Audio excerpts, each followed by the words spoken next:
ക്രിസ്തുവിൽ പ്രിയ സഹോദരങ്ങളെ, ഇന്ന് നിങ്ങളുടെ ഏറ്റവും വലിയ ഭയം എന്താണ്?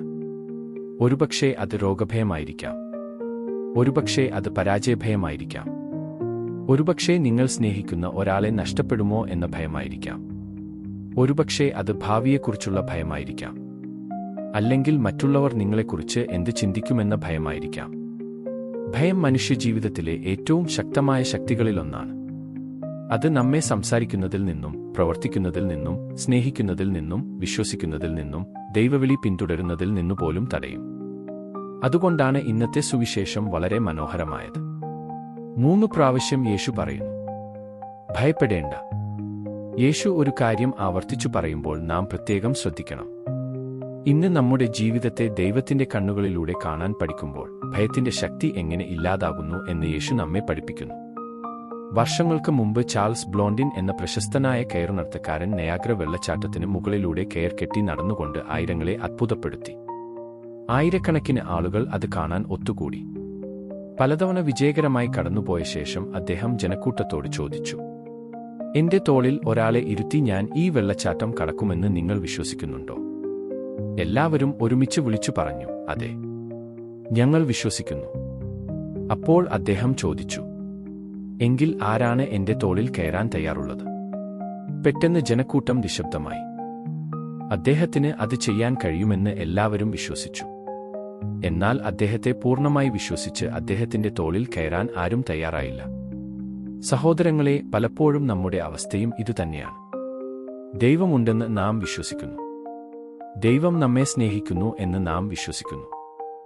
ദൈവം നമ്മെ കരുതുന്നു എന്ന് നാം വിശ്വസിക്കുന്നു. എന്നാൽ ഭയം വരുമ്പോൾ നാം അവിടുത്തെ പൂർണ്ണമായി ആശ്രയിക്കാൻ മടിക്കുന്നു.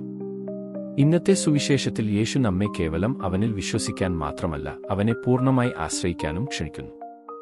മറ്റൊരു കഥ പറയാം. 1597 ജപ്പാനിലെ 26 രക്തസാക്ഷികളിൽ ഒരാളായ വിശുദ്ധ ലൂയിസ് ഇബ്രാക്കി എന്ന ബാലക്രിസ്ത്യാനി യേശുവിനെ നിഷേധിക്കാൻ വിസമ്മതിച്ചതിനാൽ അറസ്റ്റ് ചെയ്തു. അവന് വെറും 12 വയസ്സേ ഉണ്ടായിരുന്നുള്ളൂ. അവനെയും മറ്റു ക്രിസ്ത്യാനികളെയും ക്രൂശിക്കാൻ ഭരണാധികാരികൾ തീരുമാനിച്ചു. ഒരു സൈനികൻ ആ ബാലനോട് സഹതാപം തോന്നി. അവൻ പറഞ്ഞു, മകനെ, നിനക്ക് ഇനിയും ജീവിതം മുഴുവൻ മുന്നിലുണ്ട്. യേശുവിനെ നിഷേധിച്ചാൽ നീ ജീവിച്ചിരിക്കും. ആ ബാലൻ ഒരു ചോദ്യം മാത്രം ചോദിച്ചു, എന്റെ കുരിശ് ഏതാണ് എന്ന് ദയവായി കാണിച്ചു തരാമോ? സൈനികൻ കുരിശ് ചൂണ്ടിക്കാട്ടി. ആ ബാലൻ ഓടിച്ചെന്ന് ആ കുരിശിനെ കെട്ടിപ്പിടിച്ചു. അതിനെ ചുംബിച്ചു. യേശുവിനു വേണ്ടി മരണം വരിച്ചു.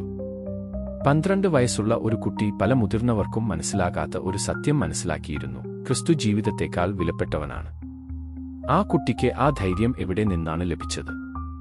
വിശ്വാസം, ആശ്രയം, നിത്യജീവിതത്തിന്റെ കാഴ്ചപ്പാട്. അവൻ കുരിശിനപ്പുറം നോക്കി. അവൻ ക്രിസ്തുവിനെ കണ്ടു. യേശു പറയാത്ത കാര്യങ്ങൾ ശ്രദ്ധിക്കുക. അവിടുന്ന് പറയുന്നില്ല, നിങ്ങൾക്ക് ഒരിക്കലും കഷ്ടത ഉണ്ടാകില്ല. നിങ്ങൾക്ക് എതിർപ്പുകൾ നേരിടേണ്ടി വരില്ല. എല്ലാവരും നിങ്ങളെ ഇഷ്ടപ്പെടും. മറിച്ച് തന്റെ ശിഷ്യന്മാർക്ക് ബുദ്ധിമുട്ടുകൾ വരുമെന്ന് യേശു വ്യക്തമാക്കുന്നു. നിരാകരണം ഉണ്ടാകും. പീഡനം ഉണ്ടാകും. തെറ്റിദ്ധാരണ ഉണ്ടാകും. എതിർപ്പുകൾ ഉണ്ടാകും. എന്നിട്ടും അവിടുന്ന് പറയുന്നു, ഭയപ്പെടേണ്ട. എന്തുകൊണ്ട്? കാരണം ദൈവം നമ്മുടെ എല്ലാ ഭയങ്ങളെക്കാളും വലുതാണ്. ഭയം നമ്മുടെ ലോകത്തെ ചെറുതാക്കുന്നു. വിശ്വാസം അതിനെ വിശാലമാക്കുന്നു. ഭയം വാതിലുകൾ അടയ്ക്കുന്നു. വിശ്വാസം വാതിലുകൾ തുറക്കുന്നു. ഭയം പ്രശ്നങ്ങളിലേക്ക് നോക്കുന്നു. വിശ്വാസം ദൈവത്തിലേക്ക് നോക്കുന്നു. അതുകൊണ്ടാണ് വിശുദ്ധ ജോൺ പോൾ രണ്ടാമൻ മാർപ്പാപ്പ തന്റെ ശുശ്രൂഷയുടെ തുടക്കത്തിൽ പറഞ്ഞത്, ഭയപ്പെടേണ്ട, ക്രിസ്തുവിന് നിങ്ങളുടെ ഹൃദയത്തിന്റെ വാതിലുകൾ വിശാലമായി തുറക്കുക. ക്രിസ്തുവിന് നമ്മുടെ ഹൃദയത്തിൽ കൂടുതൽ സ്ഥാനം ലഭിക്കുമ്പോൾ ഭയത്തിന് സ്ഥലം കുറയുന്നു. പിന്നീട് യേശു അതിശയകരമായ ഒരു വാക്ക് പറയുന്നു: ശരീരം കൊല്ലാൻ കഴിയുന്നവരെ ഭയപ്പെടേണ്ട, ആത്മാവിനെ കൊല്ലാൻ അവർക്ക് കഴിയില്ല. ഈ വാക്കുകൾ പലരും തെറ്റിദ്ധരിക്കുന്നു. യേശു നമ്മെ ദൈവത്തെ ഭയന്ന് വിറയ്ക്കാൻ പഠിപ്പിക്കുന്നില്ല. വിശുദ്ധ ഗ്രന്ഥത്തിൽ പറയുന്ന ഈ ദൈവഭയം ഒരു ക്രൂരനായ യജമാനനെ ഭയക്കുന്ന അടിമയുടെ ഭയമല്ല, സ്നേഹമുള്ള പിതാവിനോടുള്ള ഒരു മകന്റെ ആദരവാണ്. അത് വിസ്മയമാണ്, ബഹുമാനമാണ്, വിശ്വാസമാണ്. യേശു പറയുന്നത് ഇതാണ്: മനുഷ്യരുടെ അഭിപ്രായം ദൈവസത്യത്തേക്കാൾ വലുതാക്കരുത്. താൽക്കാലിക ഭയങ്ങൾ നിത്യസത്യങ്ങളെ മറയ്ക്കാൻ അനുവദിക്കരുത്. ഇന്ന് പല ക്രിസ്ത്യാനികളും മരണത്തെ ഭയപ്പെടുന്നില്ല, പക്ഷേ അപമാനത്തെ ഭയപ്പെടുന്നു. വിമർശനത്തെ ഭയപ്പെടുന്നു. വ്യത്യസ്തരായി കാണപ്പെടുന്നതിനെ ഭയപ്പെടുന്നു. യേശുവിനെക്കുറിച്ച് തുറന്നു സംസാരിക്കാൻ ഭയപ്പെടുന്നു. മറ്റുള്ളവർ എന്ത് വിചാരിക്കുമെന്ന് കരുതി എത്ര തവണ നാം മൗനം പാലിച്ചിട്ടുണ്ട്. നിരാകരിക്കപ്പെടുമോ എന്ന ഭയത്തിൽ എത്ര അവസരങ്ങൾ നാം നഷ്ടപ്പെടുത്തിയിട്ടുണ്ട്. യേശു ഇന്ന് നമ്മോട് ചോദിക്കുന്നു, ആരുടെ അഭിപ്രായത്തിനാണ് കൂടുതൽ പ്രാധാന്യം? ലോകത്തിൻ്റേതോ ദൈവത്തിൻ്റേതോ? നിങ്ങളിൽ പലരും ക്വീൻ എലിസബത്ത് എന്ന മലയാള സിനിമ കണ്ടിട്ടുണ്ടാകാം. എലിസബത്ത് വിജയത്തിനും ജോലിക്കും വേണ്ടി ജീവിക്കുന്ന ഒരു യുവതിയാണ്. പക്ഷേ തന്റെ ജീവിതം പ്രതീക്ഷിച്ചതിലും ചെറുതാകാമെന്ന് അവൾ കരുതുന്ന നിമിഷം എല്ലാം മാറുന്നു. മുമ്പ് വളരെ പ്രധാനപ്പെട്ടതായി തോന്നിയ കാര്യങ്ങൾ അപ്രധാനമാകുന്നു. ബന്ധങ്ങൾ പ്രധാനമാകുന്നു. സ്നേഹം പ്രധാനമാകുന്നു. മനുഷ്യർ പ്രധാനമാകുന്നു. ജീവിതത്തെക്കുറിച്ചുള്ള കാഴ്ചപ്പാട് മാറുന്നു. എന്തുകൊണ്ട്? മരണസാധ്യത ജീവിതത്തിന്റെ മുൻഗണനകൾ മാറ്റുന്നു. ഇന്നത്തെ സുവിശേഷത്തിൽ യേശുവും ഇതുതന്നെയാണ് ചെയ്യുന്നത്. അവിടുന്ന് നമുക്ക് നിത്യജീവിതത്തിന്റെ കാഴ്ചപ്പാട് നൽകുന്നു. 100 വർഷത്തിനു ശേഷം എന്തായിരിക്കും പ്രധാനമാവുക? ദൈവസന്നിധിയിൽ നിൽക്കുമ്പോൾ എന്താണ് പ്രാധാന്യമുള്ളത് എന്ന് അവിടുന്ന് ചോദിക്കുന്നു. ഇന്ന് നമ്മെ അലട്ടുന്ന പല കാര്യങ്ങളും അപ്പോൾ യാതൊരു പ്രാധാന്യവും ഇല്ലാത്തവയായിരിക്കും. നിത്യത്തിന്റെ വെളിച്ചത്തിൽ ജീവിതത്തെ കാണുമ്പോൾ നമ്മുടെ പല ഭയങ്ങളും വളരെ ചെറുതായി മാറുന്നു. തുടർന്ന് യേശു വിശുദ്ധ ഗ്രന്ഥത്തിലെ ഏറ്റവും ആശ്വാസകരമായ വാഗ്ദാനങ്ങളിലൊന്ന് നൽകുന്നു. നിങ്ങളുടെ തലമുടികൾ പോലും എണ്ണപ്പെട്ടിരിക്കുന്നു. ഇത് ചിന്തിച്ചു നോക്കൂ. ദൈവത്തിന് നിങ്ങളെക്കുറിച്ച് എല്ലാം അറിയാം. നിങ്ങളുടെ മുറിവുകൾ, കണ്ണീർ, നിരാശകൾ, രഹസ്യപോരാട്ടങ്ങൾ, ഉത്തരം കിട്ടാത്ത ചോദ്യങ്ങൾ ഒന്നും അവിടുത്തെ ശ്രദ്ധയിൽ നിന്ന് മറഞ്ഞിട്ടില്ല. ഒരു ചെറിയ പെൺകുട്ടി ഒരിക്കൽ ഇടിമിന്നലോടുകൂടിയ മഴയിൽ ഭയന്ന് ഉണർന്നു. മിന്നൽ മുറിയിലേക്ക് തെളിഞ്ഞു. ഇടി വീട് കുലുക്കി. അവൾ വിളിച്ചു, അപ്പാ, അപ്പാ. അവളുടെ അച്ഛൻ മുറിയിലേക്ക് വന്നു ചോദിച്ചു, മോളെ, എന്തിനാണ് ഭയപ്പെടുന്നത്? അവൾ പറഞ്ഞു, എനിക്ക് ഒറ്റയ്ക്കാണെന്ന് തോന്നുന്നു. അച്ഛൻ അവളുടെ കട്ടിലിന്റെ അരികിൽ ഇരുന്ന് പറഞ്ഞു, നീ ഒറ്റയ്ക്കല്ല, ഞാൻ ഇവിടെയുണ്ട്. മഴ തുടർന്നു. ഇടി തുടർന്നു. മിന്നൽ തുടർന്നു. പക്ഷേ ഭയം മാറി. എന്താണ് മാറിയത്? കൊടുങ്കാറ്റല്ല, അച്ഛന്റെ സാന്നിധ്യമാണ്. അതുതന്നെയാണ് വിശ്വാസം. വിശ്വാസം എല്ലാ കൊടുങ്കാറ്റുകളെയും നീക്കുകയില്ല, പക്ഷേ നമ്മൾ ഒറ്റയ്ക്കല്ലെന്ന് അത് ഓർമ്മിപ്പിക്കുന്നു. നമ്മുടെ സ്വർഗീയ പിതാവ് നമ്മോടൊപ്പമുണ്ട്. അതെല്ലാം മാറ്റിമറിക്കുന്നു.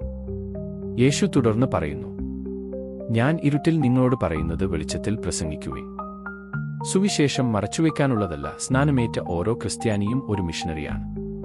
നിങ്ങളുടെ മിഷൻ സ്ഥലം നിങ്ങളുടെ ചുറ്റുമാണ്. നിങ്ങളുടെ കുടുംബം, ജോലിസ്ഥലം, ഇടവക, അയൽക്കൂട്ടം, വിദ്യാലയം.